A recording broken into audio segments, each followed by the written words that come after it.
안녕하세요. 오늘 우리는 아주 오래된 하지만 바로 오늘을 사는 우리에게 꼭 필요한 영적인 수련법 하나를 같이 나눠보려고 합니다. 이름은 좀 낯설 수 있지만 그 내용은 정말 따뜻하고 깊이가 있어요. 바로 렉시오 디비나입니다.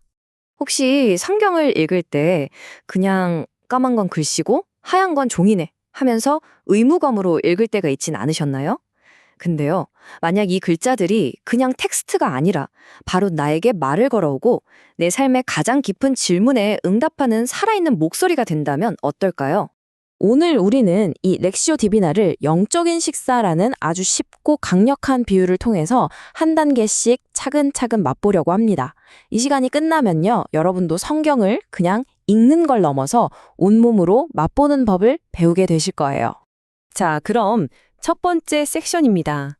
도대체 렉시오 디비나가 뭐길래 왜 이 오래된 방법이 오늘날 우리에게 새로운 영적인 활력을 줄 수 있는지 그 본질부터 한번 들여다보겠습니다.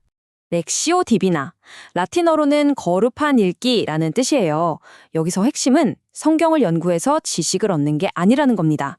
그보다는 말씀을 통해서 마치 친한 친구랑 대화하듯이 하나님을 인격적으로 만나고 그 만남을 통해 내 삶이 진짜로 변화하는 경험으로 우리를 초대하는 거죠. 바로 이겁니다. 이게 오늘 설명의 핵심 열쇠예요. 영적인 식사. 공부 시간이라고 생각하면 벌써부터 머리가 아프잖아요. 근데 영적인 식사 시간이라고 생각하면 어때요? 훨씬 더 가깝고 구체적으로 느껴지시죠? 자, 그럼 맛있는 식사를 하기 전에 뭘 해야 할까요? 그렇죠. 식탁을 차려야죠. 이제 본격적인 식사에 앞서서 말씀의 맛을 제대로 느끼기 위해 꼭 필요한 준비 단계. 바로 마음의 식탁을 차리는 시간으로 넘어가 보겠습니다. 이건 마치 우리가 좋아하는 라디오 채널의 주파수를 맞추는 것과 같아요. 내 안의 소음을 줄이고 하나님의 음성에 채널을 맞추는 거죠. 먼저 조용한 곳을 찾아서 몸을 편안하게 하시고요. 잠시 동안 세상 걱정들은 문 밖에 내려놓는 거예요. 그리고 성령께서 이 시간에 온전히 이끌어 주시도록 마음의 문을 활짝 여는 겁니다. 이 문장이 준비 과정이 왜 선택이 아닌 필수인지를 너무나 명확하게 보여주죠. 맞잖아요. 허둥지둥 서서 먹는 음식 맛을 어떻게 제대로 알겠어요? 말씀의 깊은 맛을 느끼려면 먼저 정성껏 마음의 식탁을 차려야 하는 겁니다. 자, 식탁이 차려졌습니다. 그럼 이제 영적 식사의 메인 코스를 맛볼 시간이겠죠? 렉시오 디비나의 심장이라고 할 수 있는 4가지 핵심 단계를 지금부터 하나씩 음미해 보겠습니다.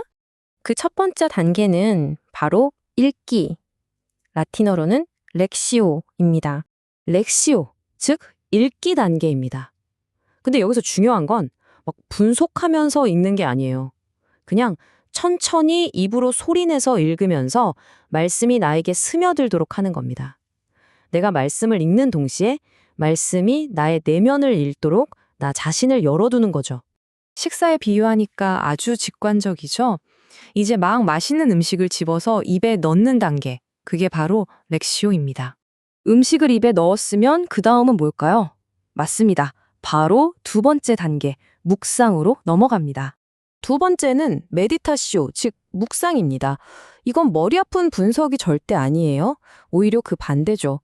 읽다 보면 유독 내 마음에 툭 하고 걸리는 단어나 구절이 있거든요.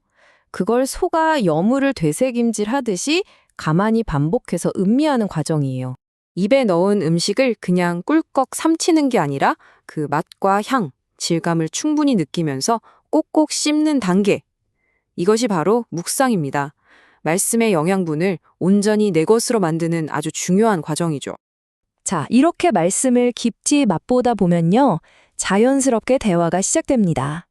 세 번째 단계는 좀 더 상호적인 과정인 기도입니다. 오라시오, 즉 기도 단계입니다. 말씀을 씹고 맛보다 보면 자연스럽게 하나님께 하고 싶은 말이 생겨요. 하나님, 감사해요. 또는 이건 무슨 뜻인가요? 제 마음이 지금 이래요. 이렇게 마음에서 우러나오는 걸 솔직하게 아뢰고 또 그분의 음성에 귀 기울이는 진짜 대화의 시간입니다. 여기서 정말 아름다운 기후가 나오죠. 렉시오 디비나가 1단계 끝나고 2단계, 2단계 끝나고 3단계 이렇게 딱딱 끊어지는 사다리가 아니라는 거예요. 묵상과 기도는 칼로 자르듯 나뉘는 게 아니고요. 성령의 리듬에 맞춰서 묵상 중에 기도가 터져 나오기도 하고 기도 중에 묵상이 깊어지기도 하는 마치 파트너와 함께 추는 춤과 같다는 겁니다. 이제 영적 식사의 마지막 단계이자 어쩌면 가장 오해받기 쉬운 단계, 관상에 대해 알아볼 차례입니다. 네 번째 단계는 콘템플라시오, 바로 관상입니다. 이 단계는요, 모든 말과 생각을 넘어서는 거예요. 그저 사랑이신 하나님의 따뜻한 현존 안에 아이처럼 편안히 머무르면서 쉬는 시간입니다. 뭔가를 하는 게 아니라 그냥 있는 거죠. 와, 이 비유가 관상을 가장 잘 설명해 주는 것 같아요. 우리가 맛있는 음식을 다 먹고 나서 그 영양분이 우리 몸 곳곳에 흡수돼서 우리의 피가 되고 살이 되잖아요. 바로 그것처럼 관상은 말씀이 우리 생각과 감정을 넘어서 우리 존재 자체의 일부가 되는 거룩한 소화의 과정입니다. 자, 그럼 많은 분들이 좀 어렵고 막연하게 느끼시는 이 마지막 단계, 관상에 대한 흔한 오해들을 좀 짚어보고 가겠습니다. 이 표가 중요한 오해들을 딱 바로잡아 주는데요. 보세요. 관상은 무슨 황홀경 같은 신비한 체험을 하는 게 아니라 하나님과의 사랑의 연합 상태를 말하는 겁니다. 그리고 어떤 기술로 만들어내는 심리 상태가 아니라 그냥 하나님이 주시는 순전한 은혜의 선물이죠. 마지막으로 이건 일부 특별한 신비주의자들만 하는 게 아니라 모든 그리스도인을 위한 고대 기독교의 유산이라는 사실 꼭 기억해 주세요. 관상의 핵심이 뭔지 이보다 더 잘 설명할 수 있을까요? 깊은 대화를 나누고 난 연인들이 말이 없이 서로를 바라보기만 해도 사랑이 충만한 것처럼 말과 생각이 그친 자리에 남는 깊은 사랑의 교감, 바로 그겁니다. 자, 여기서 진짜 중요한 포인트가 나옵니다. 이 풍성한 영적인 식사가 성경책을 덮는다고 끝나버리면 너무 아쉽잖아요? 진짜 중요한 건 이 영양분을 가지고 우리 삶의 자리로 나아가는 겁니다. 그럼 이 영양분을 어떻게 내 삶 속으로 가져올 수 있을까요? 몇 가지 구체적인 방법이 있어요. 먼저 이 귀한 시간을 주신 것에 대해 감사의 기도를 드리고요. 오늘 내 마음에 가장 깊이 와닿았던 말씀 한 구절을 보석처럼 간직해서 하루 종일 되뇌어 보는 거예요. 아니면 그걸 짧은 기도로 만들어서 틈날 때마다 하나님께 쏘아 올리는 화살 기도로 삼는 것도 아주 좋은 방법입니다. 그리고 이것이 바로 그 최종 결과를 너무나 아름답게 보여줍니다. 렉시오 디비나를 통해 우리는 마치 어머니 품에 포근하게 안긴 아이처럼 세상에 줄 수 없는 깊고 온전한 평안과 친밀함을 경험하고 그것을 삶으로 가져갈 수 있게 되는 거죠. 자, 이제 여러분의 차례입니다. 당신이 말씀을 읽는 것을 넘어서 오늘 어떤 말씀이 당신의 삶과 마음을 깊이 읽어내도록 허락하시겠습니까?